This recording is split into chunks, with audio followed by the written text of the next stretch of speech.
Et on ouvre les news de ce soir avec la course d'orientation Égypte 2021. Sebogo termine à la 5e place.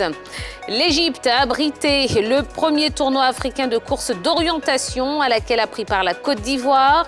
Sebogo Aboubakar, l'athlète ivoirien, a terminé à une honorable 5e place.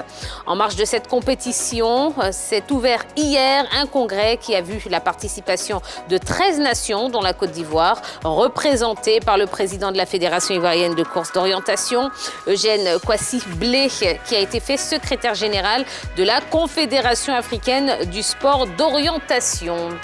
On parle cyclisme maintenant. Van der Poel de retour. Après une coupure de 4 semaines, Mathieu Van der Poel a effectué son retour à l'entraînement. Aperçu pour la dernière fois de la saison le 3 octobre dernier à Paris-Roubaix, où il s'était classé 3e, le Néerlandais ne participera pourtant pas au championnat d'Europe de cyclocross ce week-end.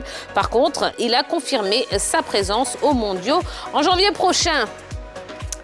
De la boxe à présent, Yoka et Mosley divorcent.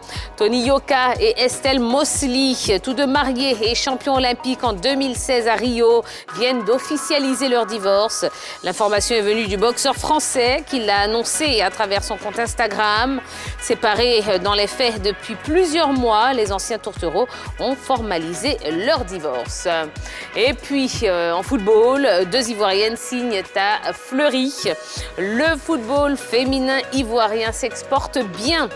En présence de Patrice Baumel, du président Paulin Danhaut et de l'ambassadeur de France, son Excellence Monsieur Jean-Christophe Béliard, Rosemonde Kwasi et Myriam Diakité, transfuges respectivement de l'Africa et de la Juventus de Yopougon, ont paraphé un contrat de 3 ans avec Fleury, club de première division française. Une première expérience professionnelle qu'elles entendent réussir. La Turquie accueille PAO.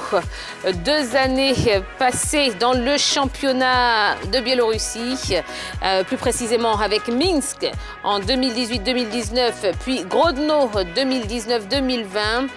PAO Nina va vivre une nouvelle aventure.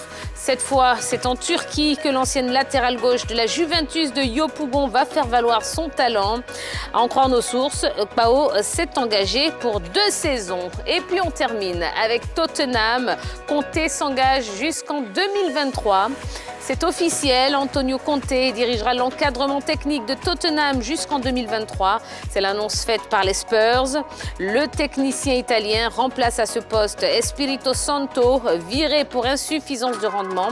Antonio Conte, qui n'a fait aucun mystère de sa joie à rejoindre Tottenham, se dit prête à apporter son expérience pour redresser la barre. Rappelons que les Spurs occupent la 9e place après 10 journées de Première Ligue. Voilà l'essentiel de l'actualité sportive du jour.